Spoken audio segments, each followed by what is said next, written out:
t'as fait mon or? Je me suis pris une machine de sport dans la jambe. Punaise. Il est vraiment circulaire quoi. Oui.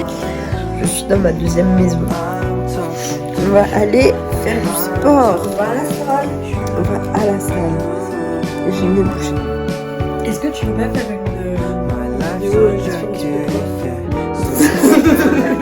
On pourrait faire un sommet mais une version quand même un peu moins plus pompante, tu vois. Bon, tiens, c'est lui qui faisait une scène, je sais plus pourquoi. Non, j'adore ça. Oui.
Alors, ce matin, t'es pas vraiment écrasé sur lui. Ce matin, j'ai vraiment commencé Yellowface, que j'avais un peu commencé il y a 1 ou 2 semaines quand j'avais reçu le proof au travail. Et là, j'ai bientôt terminé. Il me reste genre 10, beaucoup moins de 100 pages, genre 50 peut-être. C'est vraiment super addictif. J'ai pris l'audiobook avec parce que j'avais des petites tâches à faire. Et en fait, j'ai hyper bien avancé. Après, je l'ai écouté pendant les transports et tout, et au sport aussi. Je vous ferai un petit bilan quand je l'aurai terminé, mais en gros, c'est aussi bien que mes attentes. Enfin, j'avais des grandes attentes et ça les atteint. Grave. C'est aussi une bonne surprise parce que vu que j'avais commencé Babel et jamais terminé Babel parce que c'était un peu lourd et j'avais besoin de genre full concentration pour le lire, je l'ai jamais fini. Mais je compte vraiment le terminer maintenant que j'ai genre bien consumé les Yellowface et que j'aime beaucoup son écriture. On retourne au sport. Est-ce que c'est bon pour vous? En vrai, pardon, mais Max Gaggy, qui a raté l'enfant. Est-ce que c'est bon pour vous? C'est bon pour vous.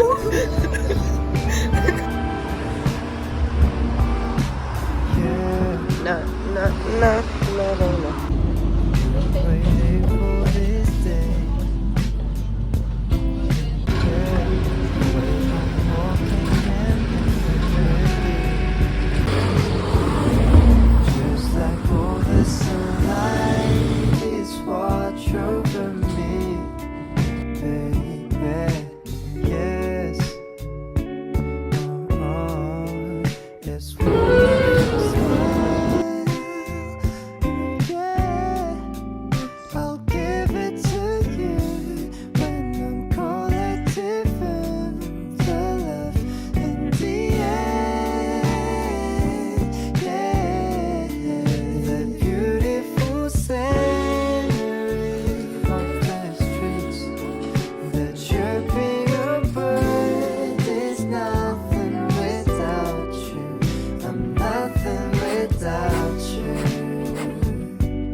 Je vais vous parler de Yellowface du coup, parce que j'avais envie du coup de vous en parler. Et je vais aussi vous parler un peu de Sugar Smile. Alors du coup, je vais vous parler un peu de Yellowface. J'ai rien noté, tout va être genre un peu dump de mon cerveau.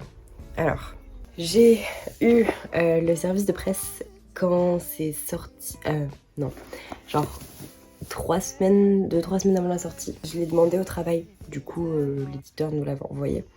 Et moi et un collègue voulaient le lire parce que lui avait lu Babel et était très très fan de Babel.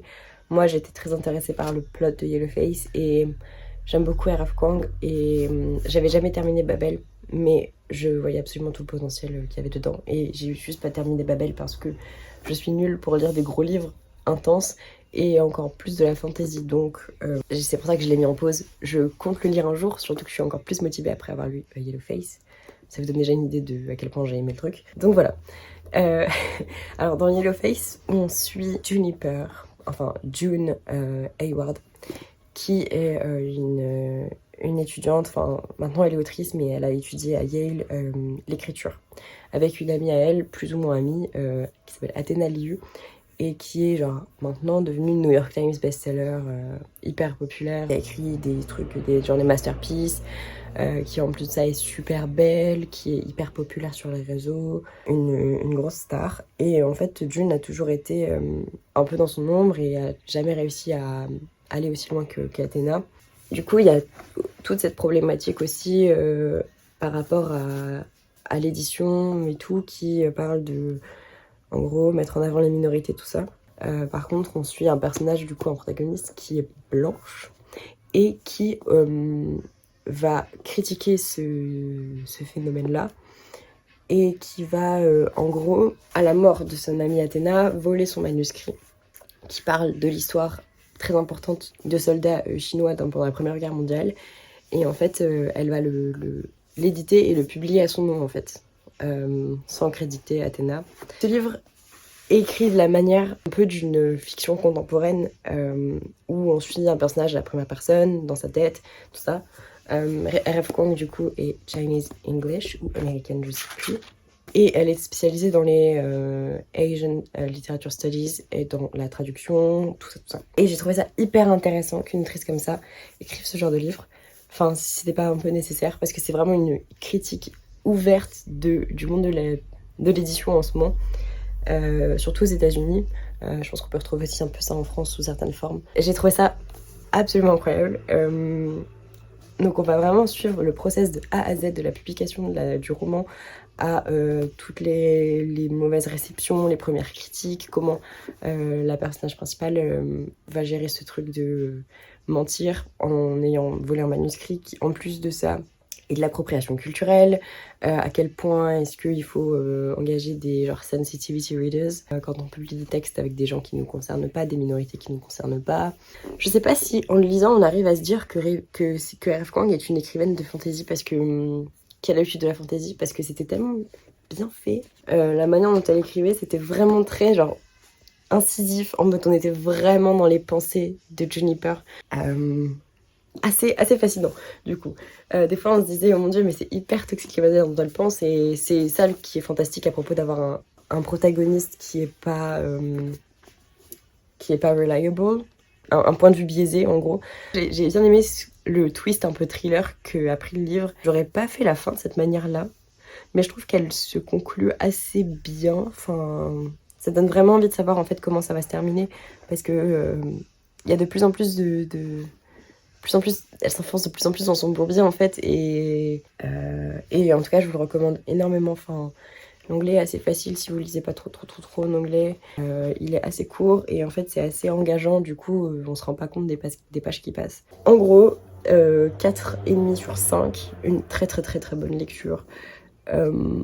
Pas du tout déçue de l'avoir anticipé aussi longtemps et de l'avoir enfin lu. Oui, j'ai renversé du café dessus. Un fun fact sur moi, c'est que je détruis mes livres. Je ne sais pas prendre soin de mes affaires, enfin de mes livres. Et je vais vous parler très rapidement de Choco Smile, qui est une collection de nouvelles plus ou moins mémorables. Hein. J'ai mis 3 étoiles sur 5 sur Goodreads, je crois. C'était vachement bien. J'ai appris plein de choses par rapport à l'histoire de la Corée, à l'histoire un peu générale. Parce qu'il y a des histoires qui se passent en Allemagne, des histoires qui se passent avec des personnages vietnamiens, enfin, voilà. Et du coup, c'était vachement intéressant de ce côté-là. Par contre, il y avait des fois où je sentais que c'était pas trop... Enfin, que la nouvelle était plus genre vraiment slice of life, sans vraiment de problématique. On avait des brèves de vie, quoi. Et je trouvais ça quand même vachement bien, c'est pour ça que j'ai mis 3 étoiles. Je sais pas si je me rappellerai toutes les histoires dans genre 2-3 semaines, tu vois, mais dans l'idée c'était plutôt bien. L'histoire principale, Choco Smile, était très mignonne. De toute façon, dès que ça touche aux grands-parents, moi je suis en larmes, enfin voilà. Donc voilà, maintenant je vais aller à Monoprix acheter de la coloration pour les cheveux. Parce que en fait là, ça ne va plus du tout. Ça ne va plus du tout cette histoire-là. J'ai pas envie de me refaire du blond parce que j'ai envie de changer.